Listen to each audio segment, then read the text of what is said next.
Hello kids, I am Jiya Saini and I teach you English reader of class 7। So अभी हम chapter number 8 पर हैं, जिसका नाम है फ्रैंकेनस्टाइन।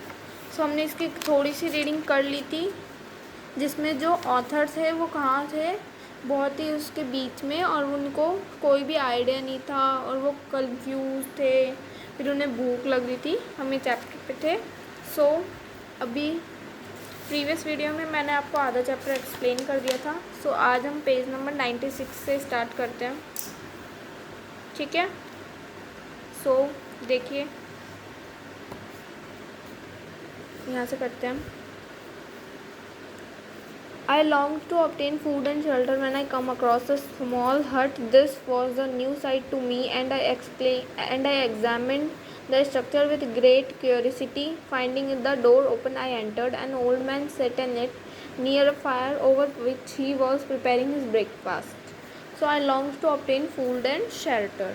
मतलब मैं भोजन और शेल्टर मतलब घर पाने के लिए जब मैं एक छोटी सी झोपड़ी में आया तो मुझे क्या मिला, वो वहाँ पर मेरे लिए एक नया दृश्य था, ठीक है। उसके लिए एक नया दृश्य था और उसने उस स्ट्रक्चर को एग्जामिन करा, मतलब उस स्ट्रक्चर को बहुत ही क्यूरियोसिटी जिज्ञासा के साथ देखा और गेट को खुला देखकर वो अंदर चले गए।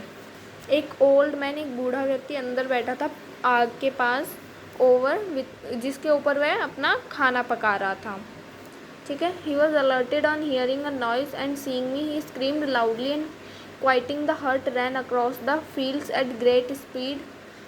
मतलब he was alerted on hearing and a noise, मतलब उन्होंने एक आवाज़ सुनी और जो आवाज़ को सुनकर वो अलर्ट हो गए, ठीक है। मुझे देखकर वो बहुत तेज़ चिल्लाए और क्वाइटिंग द हट, ठीक है।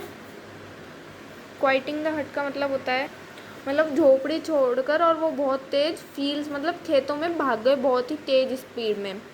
हिज अपीयरेंस वॉज डिफरेंट, मतलब उनका जो अपीयरेंस था वो बहुत ही, उनका रूप अलग था। And I was fascinated by the appearance of the हट, और मैं फैसिनेटेड था। फैसिनेटेड मीन का होता है आकर्षित, मतलब मैं उनकी जो झोपड़ी की जो अपीयरेंस थी, उनकी झोपड़ी की जो दृश्य थी, उसे देखकर मैं बहुत आकर्षित हो गया। Here the snow and rain could not reach the ground was dry, और यहाँ पर स्नो एंड रेन मतलब स्नो एंड रेन, बारिश और बर्फ़। स्नो बर्फ़ को बोलते हैं ना, यहाँ पर बर्फ़ और बारिश नहीं पहुँच सकती थी क्योंकि ज़मीन सूखी थी। यहाँ पर बारिश और बर्फ़ नहीं, बिल्कुल भी पहुँच ही नहीं सकती थी क्योंकि जो ज़मीन थी वो सूखी थी। I devoured and the leftovers of the old man breakfast. I devoured मतलब मैंने बूढ़े आदमी के छोड़े हुए नाश्ते को मैंने खा लिया। Which consisted of bread, cheese and milk, जिसमें क्या क्या था, ब्रेड, चीज़ और दूध। Then overcome by fatigue I lay down among some straw and fall asleep, मतलब उसके बाद में उन्होंने क्या करा, वे थकान से बहुत ज़्यादा परेशान थे। परेशान होकर उन्होंने खा लिया, परेशान होकर उन्होंने कुछ पुआल मतलब स्ट्रॉ, ये जो आग की जो झोपड़ी आग लगाई हुई थी जहाँ पर, उन्होंने उसके पास ही लेट गए और फिर सो गए।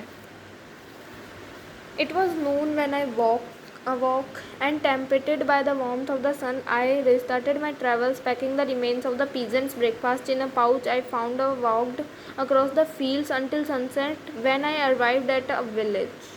मतलब जब वह उठे तो दोपहर हो चुकी थी और टेम्पटेड मतलब वो जो धूप हो रही थी बाहर, गर्मी को देखकर मतलब उठे और सूरज और गर्मी को ललचा कर देख के उन्होंने अपनी यात्रा फिर से शुरू करी। फिर अपने वो जो पीजेंट था, जो व्यक्ति उस झोपड़ी में रहता था, उसका बचा हुआ ब्रेकफास्ट पैक करके उन्होंने एक पाउच में पैक कर लिया उसे, और उन्हें क्या मिला, I walked across the field, मतलब फिर उन्होंने बोला कि मैं खेतों से होते हुए सूर्यास्त तक चला, मतलब जब सनसेट हो जाता है वो खेतों से गए सूर्यास्त होने तक। When I arrived at a village, जब मैं एक गाँव पहुँच गया, how amazing did this appear, कितना अच्छा ये दिख रहा है। The huts, the neater cottages and and grand houses engaged my admiration. झोपड़ियाँ, नीटर कोटेजेस का मतलब क्या होता है? साफ सुथरी कोठियाँ, ठीक है, साफ सुथरी झोपड़ियाँ और उनकी खिड़कियाँ कितनी, मेरे एडमिरेशन मतलब मेरे को बहुत ज़्यादा मंत्र मुगंध मतलब बहुत ज़्यादा खुश कर रही थी, बहुत ज़्यादा आकर्षित, उससे वो बहुत ज़्यादा खुश हुए। The vegetables in the gardens, जो गार्डन है उसमें वेजिटेबल सब्जियाँ। The milk and cheese that I saw placed at the windows of some of the cottages tempted my hunger. और उन्हें फिर क्या मिला? मिल्क और चीज़ जो कि खिड़की में रखी हुई थी कॉटेजेस के, तो उसने उनकी भूख बढ़ा दी। I entered one of this huts, मैं उनमें से एक घर में घुस गया, एक झोपड़ी में घुस गया। But I hardly placed my foot when the children strike, पर मैंने अपने पैर जो उन्होंने बहुत ही मुश्किल से अब उस घर में पाँव रखा क्योंकि बच्चे चीखने लगे। And one of the women fainted, और एक वुमेन्स में से एक वुमेन बेहोश हो गई, ठीक है, उन्हीं में से एक महिला बेहोश हो गई। द होल विलेज वॉज राउज्ड, पूरा जो गांव था वो जग उठा।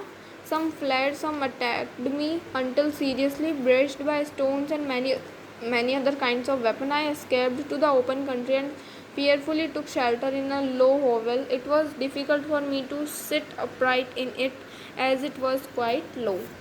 मतलब जो पूरा गांव था वो जग उठा था। कुछ फ्लैड मतलब कुछ भाग गए, कुछ लोगों ने उस पर हमला कर दिया जहाँ, और उनमें से कुछ ने उन पर पत्थर से और कुछ ने उन्हें घायल भी कर दिया पत्थर से वार कर और अलग अलग हथियारों से। फिर वो वहाँ से भाग गए, कहाँ पर? खुली कंट्री में। फियरफुली, और वो डरे हुए एक नीची झोपड़ी के नीचे आ गए, एक नीची झोपड़ी में आराम किया। नीची झोपड़ी मतलब बहुत ज़्यादा छोटी झोपड़ी में उन्होंने आराम किया। मेरे लिए उसमें सीधा बैठना भी मुश्किल था क्योंकि वो उसमें सीधे भी नहीं बैठ पा रहे थे क्योंकि वो बहुत ज़्यादा नीचे थी, ठीक है। आगे देखिए। However, I arranged my lodging and carpeted it with clean straw and lay there silently. I decided to reside in this hovel until something should change my determination. It was indeed a paradise compared to the dark forest, my previous residence, the rain-dropping branches and damp earth. मतलब however जैसे तैसे मैंने अपने रहने का इंतज़ाम किया और अपने आप को carpeted it with clean straw, मतलब carpeted it मतलब उसे साफ कपड़े से, साफ पुआल से ढक दिया और फिर वहीं पे शांति से चुपचाप सो गया। फिर मैंने क्या डिसाइड करा? मैंने तय किया कि जब तक मेरा इरादा ना बदल जाए मैं इसी झोपड़ी में रहूँगा, जब तक मेरा इरादा ना बदल जाए जब तक मैं इसी झोपड़ी में रहूँगा। इट वॉज इंडीड मतलब मेरे पिछले निवास घने जंगल, बारिश में टपकती टहनियों और नम जमीन की तुलना में ये सचमुच एक स्वर्ग था, ठीक है, ये स्वर्ग था। डैम्प अर्थ। I ate my breakfast with pleasure and was about to get myself a little water when I heard a step, and looking through a small opening, I was a young creature with a bucket on her head. Passing before my hovel, the girl was young and gentle, unlike the other people I had come across. मतलब फिर उन्होंने अपने सुख शांति से अपना breakfast करा और फिर and was about to get myself a little water, मतलब कि उन्होंने नाश्ता किया अच्छे से और पानी लेने, जब भी वो पानी लेने ही वाले जाने थे कि तभी किसी के कदमों की आहट सुनाई दी, कि कोई आ रहा है, उसकी आहट सुनाई दी। और एक छोटे से छेद में से झांककर उन्होंने क्या देखा कि एक नन्ही सी बच्ची सिर पर बाल्टी रखे मेरी झोपड़ी के सामने से गुजर रही थी। वह लड़की जवान और सुशील थी, उन दूसरे लोगों से बिल्कुल अलग जिनसे मैं मिला था। मतलब वो जो जिन लोगों से वह अभी मिले थे उन सबसे वो बिल्कुल अलग थी। वो जवान और सुशील थी, बहुत छोटी सी बच्ची थी वो, ठीक है। She looked patient yet sad. I lost sight of her, and in about a quarter of an hour she returned bearing the bucket. which was now patiently filled with milk. I saw her sometimes in the house and sometimes in the yard. मतलब फिर उसने patient मतलब सब्र से पीछे देखा, बहुत निराशा से उसने पीछे देखा, और लगभग 15 मिनट बाद उसने क्या किया, वह बाल्टी लेकर बाहर आई, जब जब जो अब तक आधी दूध से भरी हुई थी। मैंने उसे कभी घर में तो कभी आंगन में देखा। मतलब वह 15 मिनट बाद में घर से बाहर निकली उसने, और उसके बाद में फिर वो जो आधी दूध की भरी हुई थी, जो बाल्टी थी वो आधी दूध की भरी हुई थी, और उसने उसे कभी घर में और कभी आंगन में देखा था। ठीक है, नेक्स्ट पेज नंबर 97 देखिए। He is the author and she is the girl. So अब देखिए next page. On carefully looking around my lodging, I found that the glasses had been removed from one of the windows and it had been filled up with good. In one of these was a small gap through which the eye could just see. फिर logging अपने जो उनके जो log था उनमें चारों ओर ध्यान से देखने के बाद उन्हें क्या मिला, जो ग्लासेस विंडो से जो ग्लासेस हटा दिए हैं उन्हें अब किससे भर दिया गया था, लकड़ी से भर दिया गया था। जो ग्लास थे विंडो पे, जो ग्लास लगते हैं उनको हटा दिया गया था और उनकी जगह उन्हें किससे भर दिया गया था, वुड से, मतलब लकड़ी से। और उन सभी में एक छोटा सा बहुत छोटा सा गैप था, बहुत छोटा सा छेद था, जिससे सिर्फ क्या ही दिख सकता था, अपनी आई को ही देख सकते हैं हम। ठीक है, एक आँख जितना छेद था। Through this crack a small room was visible. इस क्रैक से एक छोटा सा कमरा दिखाई दे रहा था। White wash and clean but without much furniture. White wash मतलब धुला हुआ और साफ सुथरा, पर इतना छोटा था वो, और उसमें इतना ज़्यादा सामान भी नहीं था। In one corner near a small fire sat an old man. एक कोने में एक आग के पास एक बूढ़ा व्यक्ति बैठा था, supporting his head on his hands in an unhappy attitude. Supporting his head, ठीक है, मतलब जो दुखी मुद्रा से अपने हाथों पर अपना सिर टिका रखा था। मतलब वो बहुत दुखी था और अपने हाथों पर उसने अपना सिर टिका रखा था, मतलब सिर को रख रखा था। The younger was occupied in arranging the cottage. और जो छोटी लड़की थी वो क्या कर रही थी, कॉटेज को जचा रही थी। ठीक है, वो मतलब अपने घर के कामों में व्यस्त थी। But presently she look something out of a drawer and set down beside the old man. But अभी प्रेजेंट में उसने कुछ ड्रॉर में से निकाला और ओल्ड बूढ़े व्यक्ति के पास जाकर बैठ गई। The old man took up an instrument, begin to play and produce sound sweeter than the voice of a nightingale. ठीक है, सो उसके पास बैठ गई। फिर जो बूढ़ा व्यक्ति था उसने एक इंस्ट्रूमेंट निकाला और उसे बजाने लग गया, और उससे जो बहुत ही सुरीले, बहुत ही मीठे स्वर आ रहे थे, नाइटिंगेल बुलबुल के जैसे, बहुत ही मधुर आवाज़ निकाली। ठीक है, it was a lovely sight even to me. The silver hair and the kind face of the old man won my respect while the gentle manners of the girl impressed। मतलब ये मेरे लिए बहुत ही अद्भुत दृश्य था, बहुत ही सुंदर दृश्य था।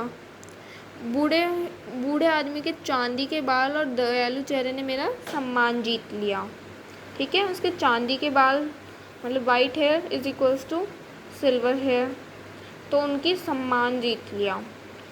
और जबकि लड़की के सौभाग्य व्यवहार ने, आगे देखिए page number 98।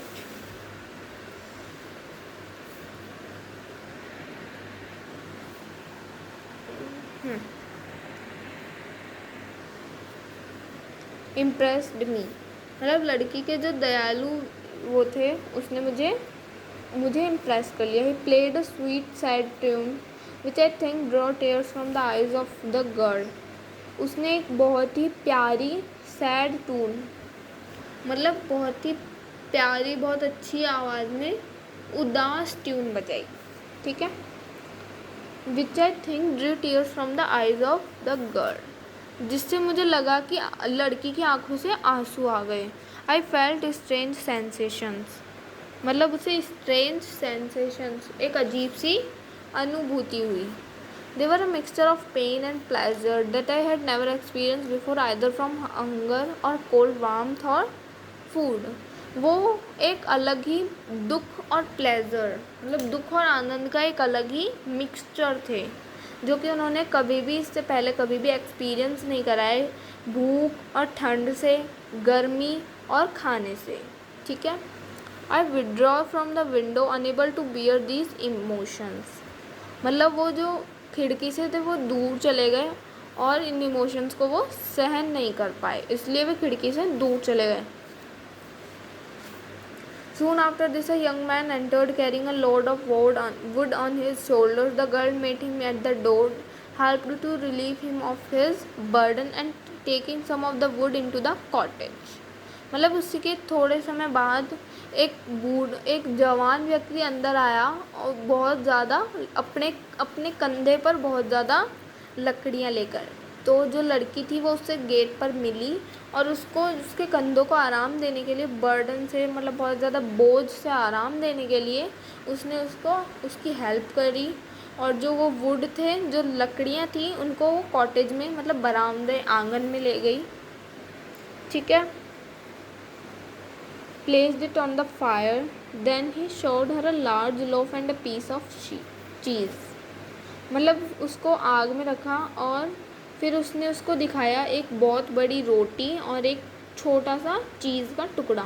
She seemed happy and went into the garden for some roots and plants which she placed in water and then upon the fire. फिर वो बहुत ज़्यादा खुश लग रही थी और फिर वो गार्डन में गई। क्या लेने गई थी? कुछ जड़ें और पौधे लेने, जो कि उसने कहाँ लगाए थे? पानी में लगाए थे और फिर आग में। The old man had been thoughtful but on the appearance of his companions he displayed a more cheerful expression. जो बूढ़ा व्यक्ति था वो बहुत ही उदास था, बट उसके साथी को देखकर वो बहुत ज़्यादा खुश हो गया। वो बहुत ज़्यादा खुशी से खुश दिखने लगा। And then sit down to eat, और फिर नीचे खाना खाने के लिए बैठ गया। The meal was quickly finish, the young girl was again occupied in arranging the cottage. The old man worked outside the cottage for a few minutes. और खाना जल्दी ख़त्म हो गया और फिर जो छोटी सी लड़की थी, जो यंग गर्ल थी, वो बहुत ज़्यादा जो छोटी सी लड़की थी वो वापस से घर को जचाने में लग गई। और जो बूढ़ा व्यक्ति था वो कॉटेज के वो घर आंगन से बाहर चला गया कुछ मिनट के लिए। Leaning on the arm of the youth, nothing could exist in beauty the contrast between these two excellent creatures. One was old with silver hair, beaming with kindness and love. The other was young and graceful, yet his eyes expressed the utmost sadness and dejection. मतलब nothing could exist in beauty the contrast between these two excellent creatures. इससे ज़्यादा सुंदरता मैंने कहीं भी इन दो खूबसूरत जीवों के बीच में बहुत ही टहलता रहा, वो उनको देखता रहा। इससे ज़्यादा खूबसूरत कुछ हो ही नहीं सकता। जिसमें से एक बहुत बूढ़ा है, सिल्वर हेयर मतलब चांदी के बाल, चमकने, काइंडनेस एंड लव, बहुत ज़्यादा काइंडनेस और प्यार भरा। द अदर वॉज यंग, जो दूसरी थी वो यंग थी और सुंदर थी। Yet his eyes express the outmost sadness and detection. उसकी जो आइज थी एक्सप्रेस द, बहुत गहरा दुख और निराशा झलक रही थी। उसकी आंखों में बहुत गहरा दुख और निराशा झलक रही थी। The old man return to the cottage and the youth made his way across the field. जो ओल्ड मैन था, जो बूढ़ा व्यक्ति था, वो अपनी झोपड़ी में वापस आ गया और जो युवक था वो खेतों के रास्ते से अपनी राह पर चल पड़ा। देखिए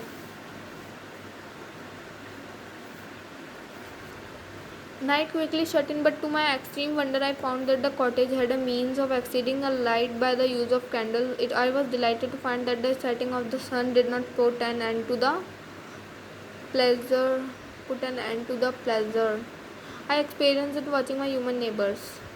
मतलब बहुत जल्दी रात हो गई, और लेकिन मुझे बेहद हैरानी हुई जब मैंने देखा कि झोपड़ी वालों के पास मोमबत्तियों से रोशनी जला बढ़ाने का कोई जरिया था। मतलब जब रात हो गई बहुत जल्दी, तो अंधेरा हो गया सभी के घरों में, तो उसने क्या देखा कि जो गांव वाले थे, जो कॉटेजर्स थे, उनके पास क्या था, मोमबत्ती का यूज़ कर रहे थे वो लाइट जलाने के लिए, ना कि बल्ब्स और CFL इनका।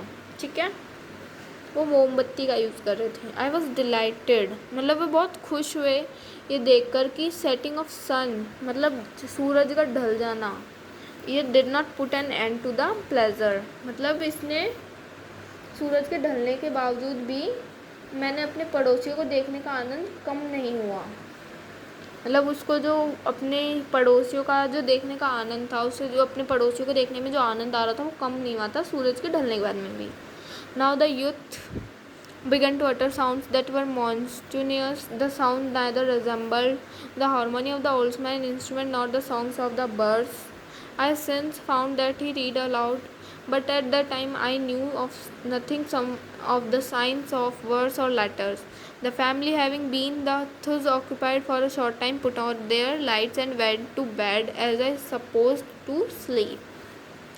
मतलब जो साउंड्स थे, ठीक है, मतलब जो एक आवाज़ें आ रही थी बूढ़े उससे और पक्षियों के गीतों से जो आवाज़ें आ रही थी, बाद में मुझे पता चला कि वह ज़ोर ज़ोर से बढ़ता था। ठीक है, वह ज़ोर ज़ोर से पढ़ता था, लेकिन उस समय मुझे शब्दों या अक्षरों के विज्ञान के बारे में कुछ भी नहीं पता था। कुछ देर तक इस प्रकार व्यस्त रहने के बाद में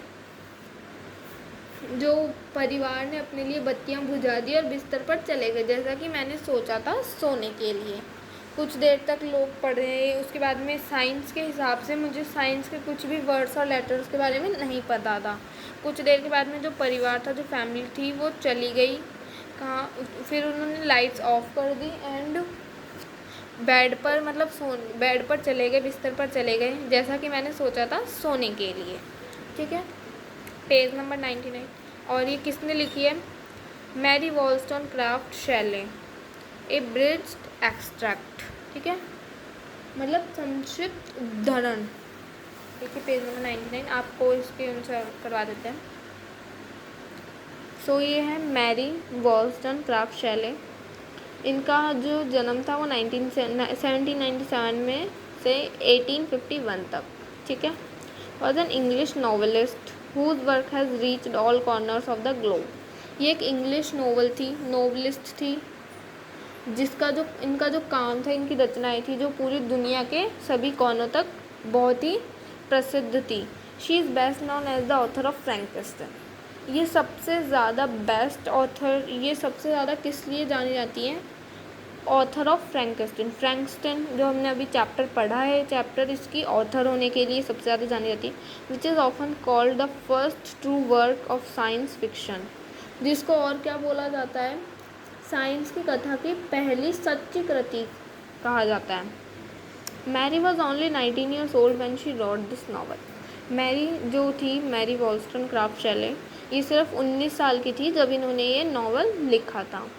एशेंस देखिए, the story Frankenstein highlights the loneliness experienced by the creature and his quest to bridge the gap between himself and humanity. The story brings forth the need of empathy and understanding to foster genuine connections. Additionally, the story stresses upon the human longing for belonging and acceptance, emphasizing the importance of embracing differences and treating others with compassion. ये जो story है फ्रैंकेस्टाइन, उससे एक प्राणी के लिए अकेलेपन को उजागर करती है, जिससे उसे अनुभव होता है कि खोज को बढ़ावा देने के लिए सहानुभूति और समझ की आवश्यकता को सामने लाना पड़ता है, और ये उसके और मानवता के बीच की खाई को पाटने के लिए उसकी सच्ची है। मतलब ये जो उसकी और मानवता के बीच में जो है ये बहुत ज़्यादा सच्ची कनेक्शन है, ये रियल स्टोरी है। कहानी जुड़ाव पैदा करती है, कहानी एक दूसरे से जो कनेक्शंस होते हैं ना वो पैदा करती है, ठीक है। इसके अलावा ये कहानी मानवीय जुड़ाव को और स्वीकृति की लालसा पर जोर देती है और मतभेदों को स्वीकार करने के लिए और दूसरों के साथ करुणा से पेश आने के महत्व पर जोर देती है। मतलब दूसरों के साथ हमें काइंडनेसली बिहेव करना चाहिए। वर्ड्स टू नो आप लोगों को फटाफट एक्सप्लेन कर देती हूँ। एरा, हिस्ट्री में पीरियड ऑफ टाइम को एरा बोला जाता है। Wretch, one who is poor and unhappy. Wretch उसको बोला जाता है जो बहुत गरीब है और दुखी है। Radiance, brightness, glow. रेडियंस मतलब ब्राइटनेस, चमकीला और चमकाना, brightness, glow. Foliage, the leaves on many trees together. Foliage जो बहुत सारे पेड़ों पर साथ में जो पत्तियाँ लगे रहते हैं ना, बहुत सारे पेड़ों पर साथ में पत्तियाँ। और ट्रीटेड हार्शली और अनफेयरली मतलब बहुत ही कठोर तरीके से पेश आना। Live embers, glowing wood in a dying fire मतलब कि बुझती आग में चमकती लकड़ी। Offals, the inside parts of an animal such as the liver. Offals मतलब एनिमल के अंदरूनी पार्ट जैसे कि liver. Pangs, a sharp feeling एक तीखा एहसास।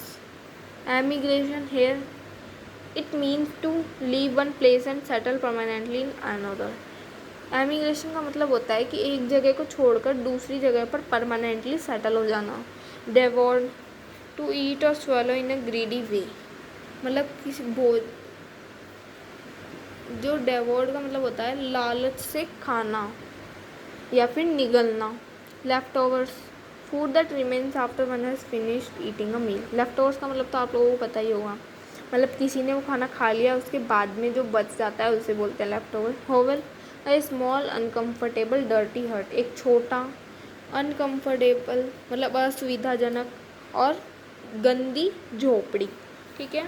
सो चैप्टर रीडिंग यहीं पे कंप्लीट होती है एंड नेक्स्ट वीडियो में हम इस चैप्टर के book work and question answers करेंगे, ठीक है। बाय बाय, मिलते हैं नेक्स्ट वीडियो में। अगर आप लोगों को कोई भी डाउट हो तो आप लोग मुझे कमेंट बॉक्स में बता सकते हैं। बाय बाय, मिलते हैं नेक्स्ट वीडियो में।